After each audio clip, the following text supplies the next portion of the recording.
Kalbaryo ang matinding daloy ng trapiko sa ilang pangunahing kalsada sa Metro Manila kahapon dahil sa tuloy-tuloy na ulan at pagbaha sa mga daan. Pero kung tutuusin, katamtaman pa lang daw ang naging buhos ng ulan kahapon. Sadyang matagal lang daw na humupa ang baha dahil na rin sa problema sa sistema ng drainage sa Kamaynilaan. Mula sa Quezon City, nakatutok live si Pia Arcangel. Pia.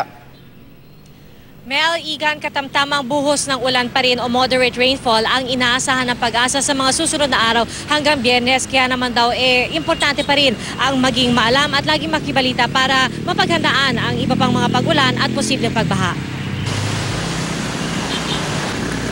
Marami ang naperwisyo ng ilang oras na pag-ulan kagabi dahil tumapat sa rush hour at binaha pa ang ilang kalsada, abot-abot ang traffic, pahirapan ang pag-uwi at pagsakay.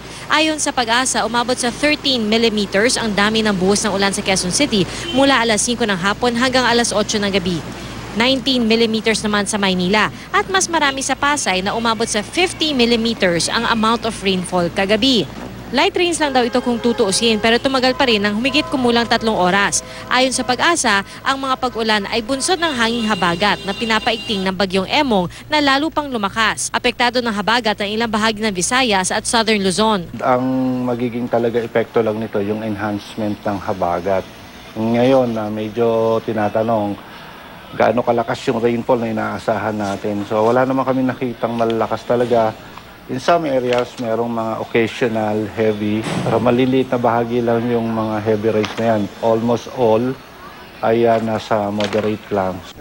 Ayon pa sa Pag-asa, katumbas ng 60 to 180 millimeters ng ulan sa loob ng 24 oras ang sinasabing moderate rainfall. Di naman gaano kataas kung iisipin pero kapag naipon at di humupa, nagiging problema na rin ito. At ayon sa grupong Project NOAA, na inatasan ni Pangulong Noynoy Aquino na suriin at pag-aralan ng iba't ibang lugar sa bansa para magawa ng disaster prevention programs, nag-uumpisa ang problema sa di sapat na infiltration capacity ng lupa o di kaya mga drainage system na di naman gumagana. Mga ibang lugar katulad malapit sa Manila Bay, no? Dito sa Camanaba, dito sa mga lugar ng Espanya, ng Chinatown. Kasi itong lugar na ito ay talagang tinatawag natin na delta. No? And maraming lugar dyan ay mga floodplains. Kapag bumuhos ang malakas na ulan, talagang mga binabaha yung mga lugar na yan. Patuloy ngayon ang pag-develop ng Project NOAA sa kanilang website kung saan matutukoy ang mga lugar na madalas bahain. Mismong bahay, opisina o eskwelahan mo, pwede mong hanapin sa website. Makikita mo rin ang tinatawag nilang nowcasting sa dose.gov.ph kung saan pwedeng malaman ang actual rainfall sa kasalukuyang oras, pati na rin ang expected rainfall o inaasahang buhos ng ulan sa mga susunod na oras. Dahil hindi pa bumubuhos ang ulan sa ngayon, maayos pa ang lugar na kinatatayuan ko dito sa Barangay Biak na Bato sa Araneta Avenue, Quezon City. Pero kapag bumuhos na ang ulan, mabilis bahain ang lugar na ito dahil sa creek na yon, makitid lamang, mabilis umapaw ang tubig.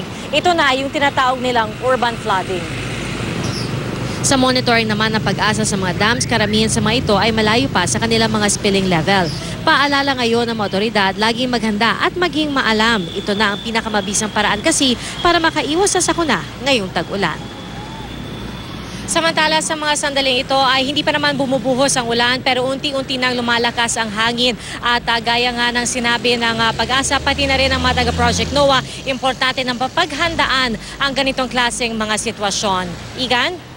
Maraming salamat, Pia Arcangel.